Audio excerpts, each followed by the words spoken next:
You sure have some interesting theories on what the government's doing, sir. Ain't there? Hi, today's review is about Red Dead Redemption. Red Dead Redemption is about a farmer outlaw called John Marston. The story starts in 1911 in the Old West, about the time around the decline of the Old West. And John Marston was an outlaw, as I said, but he was held captive by the government, and his family were held ransom so that he can do a bounty hunter job for the government. He was supposed to hunt down his former outlaw compadres and bring them into justice for the government. After the game was released, several additional were released for the downloadable content, DLC, downloadable content. After the game's release, several additions were released for the downloadable content, DLC, that's downloadable content. The name of it was The Undead Nightmare, which was also released as a standalone game, added a new single player experience in which John Marston searched for a cure for an infectious zombie plague that has swept across the Old West. So that's how it started.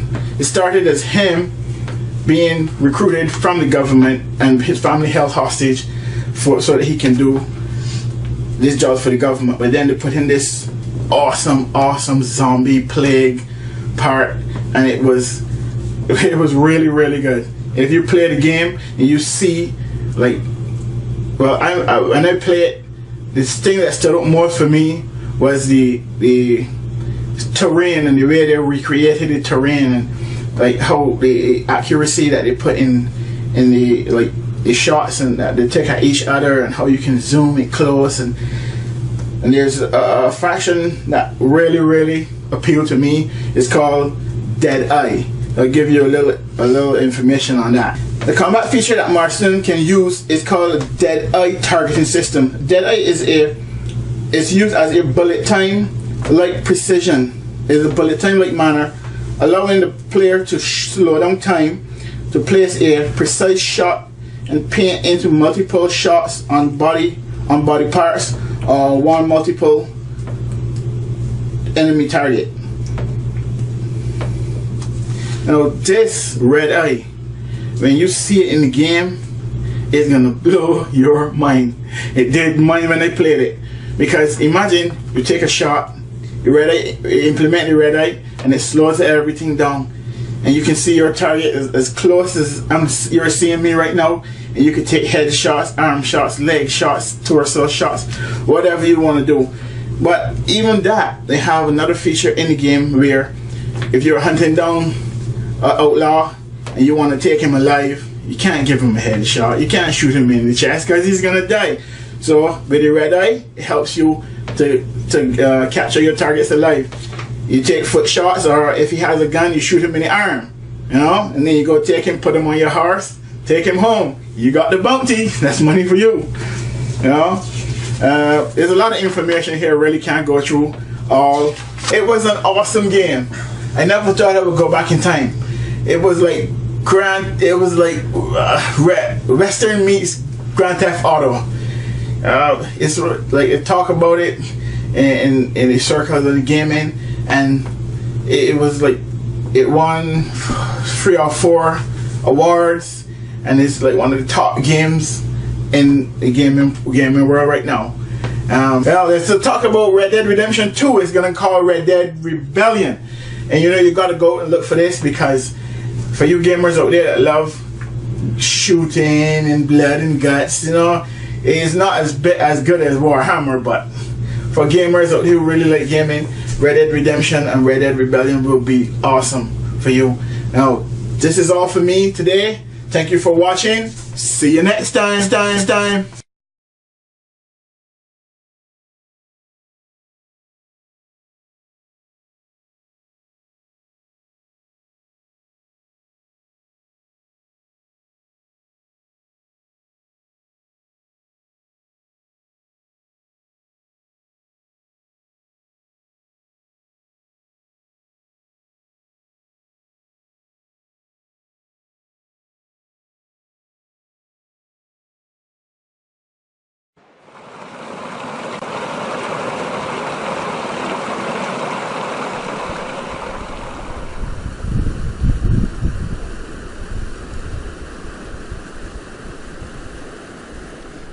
thank you, Jackson, for that awesome review, man. I never thought that racing games would be that good. It's like, I think I'm gonna sit down and start watching, not watching, but playing. I'm tired of watching racing games. I think I'm gonna start playing them. And what about you? Well, me with the Need for Speed, I may as well say Need for Speed family, starting off from back in the Super Nintendo or whatever when they came out. I played a lot of Need for Speed, and I still have Need for Speed Shift at home for Xbox 360, and that's really fun. So yeah, and Red Dead Redemption is like kind of that Western kind of Grand Theft Auto kind of twist. It's pretty cool. Like I yet have to try it, but that was pretty cool, Jackson. All right, thanks for that review. As you can see right now, we're at the Sugarloaf Park in Aspenville, right next to Campbellton, New Brunswick. Beautiful place, beautiful. Where in the wintertime you can ski, snowboard, skate, anything you please. And it's a nice area to go walk around the Sugarloaf Terry Fox Trail. 2.5 miles around, about 2.5 miles around. Yeah, 4 kilometers to be a little bit more specific. Yeah, and it takes about that's the thing. It takes about 2 hours to go around. Yeah. Something like that. Yeah. If you're a speed walker, probably a little bit less than that, but you know, it's up to you. If you want to really look at the place and take your time, yeah. Okay. So what game are you going to review? I'm going to review Call of Duty Black Ops and Call of Duty Modern Warfare 3. This one here is just going to be in between. I got favorite on one and I got favorite on the other, and what I don't like on the other that I like on the other, and whatever is going to be explained in the review. So I hope you guys like this one, Call of Duty Modern Warfare 3 and Call of Duty Black Ops. And as well, for all you Call of Duty fans out there, I can't remember the date off the top of my head. I think it's on the 12th of November or November 12th of this year, or the 13th. I'm not really sure, but Black Ops 2, Call of Duty Black Ops 2 is coming out. So keep your eyes open on that. I know I will. I'll put my hands on that copy as soon as that one comes out as well. All right. So let's get to Scott's review on Call of Duty Modern Warfare 3 and Black Ops. Yep. All right, let's get to it.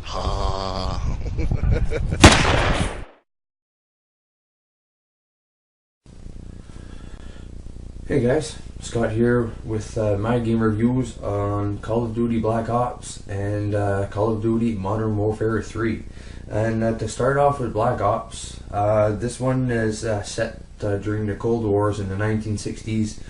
Some of the places where it takes you, and it's in the hot spots like Cuba, Russia, and Vietnam.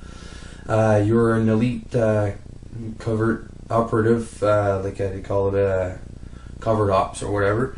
And your globetrotting adventures form pieces of a puzzle that your mischievous captors are trying to put together by interrogating you. In this game, they're basically brainwashing you to feed you some information of some kind to, you know, get you, like brainwashing you pretty much. So that's pretty much what it's saying here. Each excursion into the field is a memory. So every time that you go in the field, it's just like, hey, so I must have done this before or something like that. It kicks in, it triggers something in his mind. It's like, oh, wait a minute. And when you play the game, it explains it to you all in there. It's pretty cool. To build momentum as each interrogation cutscene puts another piece of the puzzle into place. So every time that happens, there's always, oh, wait a minute, there's something that's fitting in with the whole story here. And it's pretty cool. It's not a very original mechanic, but it gives you coherent context to the action, so it's just telling you pretty much, you know, it gives you the idea or tells you what's going on. So that's pretty cool. And a few characters at dramatic moments give the story some genuine intrigue, meaning you see John F. Kennedy in there, and McNamara. There's Fidel Castro that does, just to name a few. That's pretty cool. And the blurry edge of your consciousness conceals information that must come to light, and erratic visual effects and eerie audio echoes that accompanies your interrogation sometimes bleeds into your mission memories, which creates a great ton of uncertainty that plays out surprising and satisfying ways. So that's just saying that when you see or something happens or whatever, that the interrogation and all that stuff just comes back to your mind, and and the story just goes on to that. So that's pretty cool as well.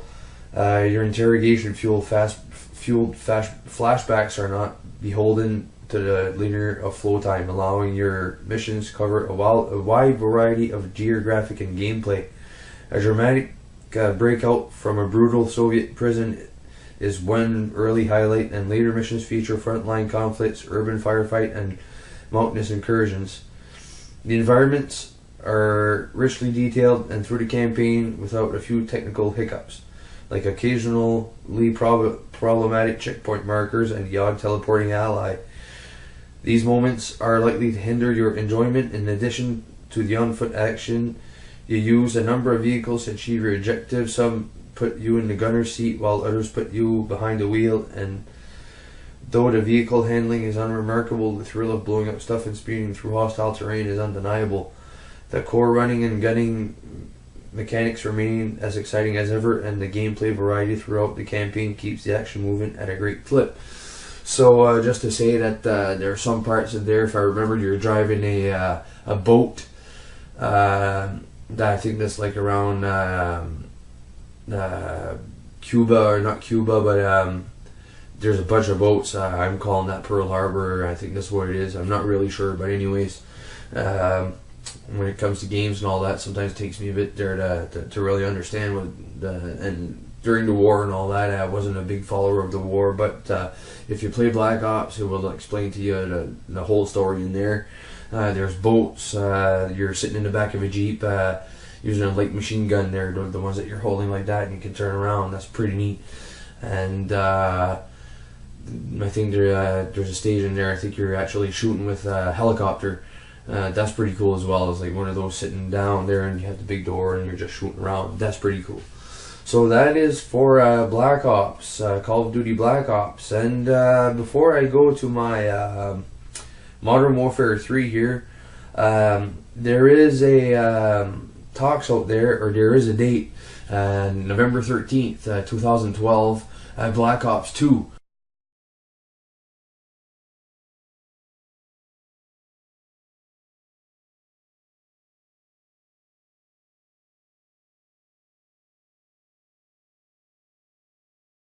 And let's go to Modern Warfare 3.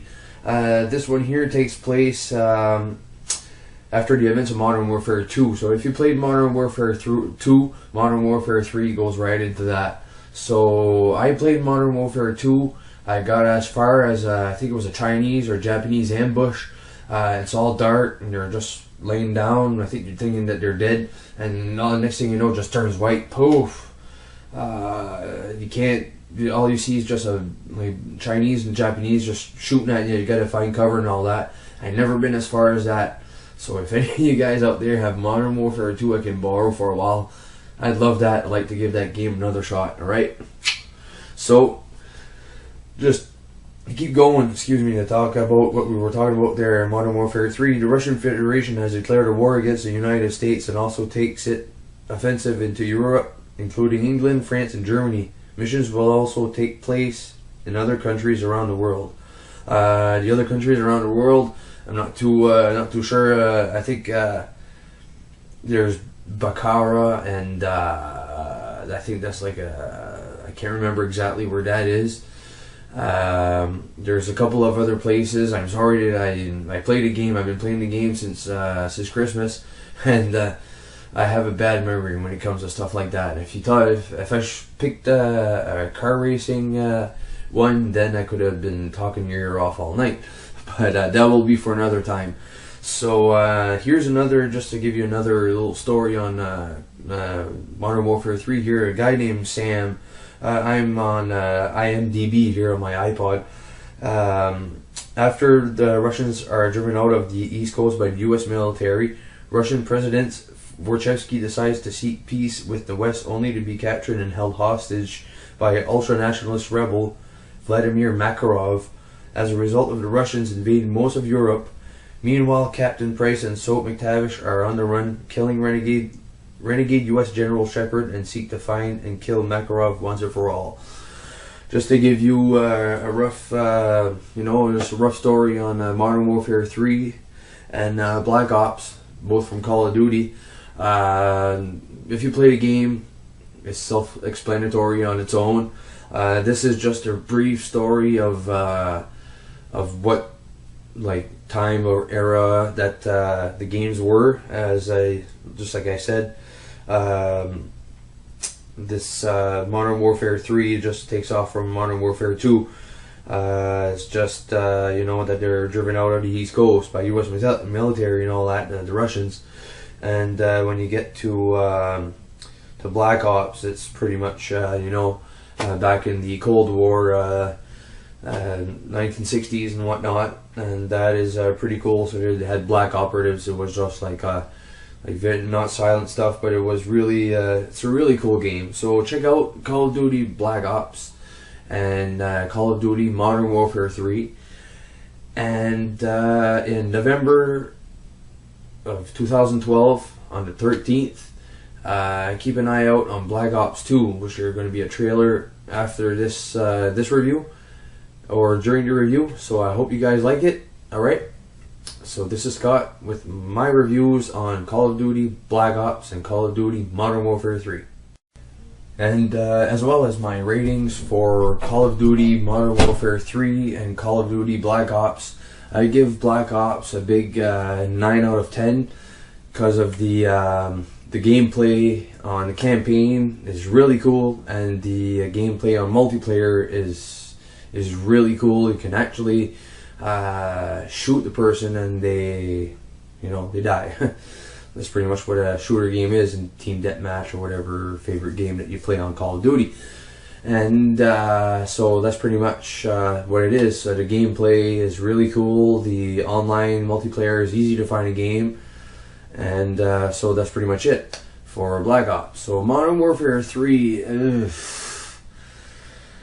I'll try to be nice here, but they should have spent more time on the kill-death ratio. When you see an enemy run up to you and you are there and you're emptying half or a full clip on him and he doesn't die, and he turns around and shoots you twice, you're like, huh? And you're like, hey, listen, I just shot this guy like 30, 60 bullets in his body and he shoots me with 2. So that's really a little pet peeve that I really don't like about the game, but I still play it, but leave it like that. And so I'll give that one probably never mind that 8.5 and all that, I'll give it an 8.2. I still play the game. I just rate it the way that it plays. The campaign is really cool. I love the campaign. The campaign is really fun to play. But when you get to multiplayer, it takes a little while to get the game going or the lobby set up when you're waiting for other players to play. A couple of weeks ago, me and a friend, we were playing a game and we decided to switch people we were playing with, and we ended up waiting an hour, and even that we logged off. We said, okay, well, we'll see you later because we can't get any games. I don't get that, but anyways, that's why I'm giving it an 8.2. The guns in there are really cool. The maps are really cool. The only thing is that it's the kill-death ratio and the time that it takes to fill up a lobby. So that's a big 9 out of 10 for Black Ops, and an 8.2 for Modern Warfare 3. So just go out there, guys, get yourself either or game, Black Ops or Modern Warfare 3. And really, it's personal preference for me. I rather play Black Ops when I play alone by myself. And if I have any buddies on that wants to play Modern Warfare 3, I'll pop in Modern Warfare 3 in and play. And sometimes I'll just play Modern Warfare 3. So, alright guys, go out and try them both. Personal preference on my side, Black Ops. I still like Modern Warfare 3. Thanks guys. Alright, so that was the review from Scott. Thank you very much, man. I think I'm going to play some Black Ops 22 there soon there, or some Modern Warfare 3. So that's the show that we came from Sugarloaf Park, the Campbellton Wharf and Cross Point, overlooking beautiful Campbellton. And hope you guys enjoyed the show. Thank you, Jackson. Yeah, you're welcome. I hope you guys stick around to see a review for the next show. Thanks a lot there, Jackson. Appreciate it, bud. And hope you guys like the show. Anything else you want to add? Not really. Well, the only thing I gotta say is thanks, Boo, for having me on the show, and we're at least live at the same location. We're not doing it at a remote distance or whatever. But yeah, I had a great time today. I hope you guys enjoyed the review. As you can see, I'm starting to loose up a little better on the camera. So keep your eyes open on 50 Cents Flicks, Voice of Reason, and as well on my production, Seat 100 Productions, and Tech Lounge. And Scotty's side is coming along. So just keep your eyes open on a show that I'll be putting up soon. Thanks, guys. All right. So that was the show. So peace out and catch you later. Wait, before we leave, like, comment, and subscribe on our YouTube channel, and join our groups on Facebook as well. We'll link it up either way, and we'll like to have you on board and see what we got to offer on our both productions here. Thanks, guys. All right, later.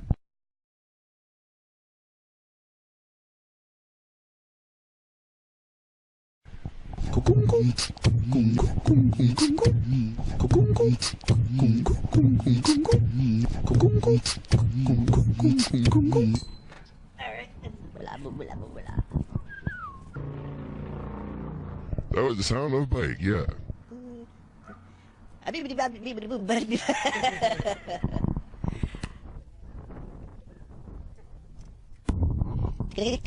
Red light. What did it say, funk? I like the funk. We got the funk.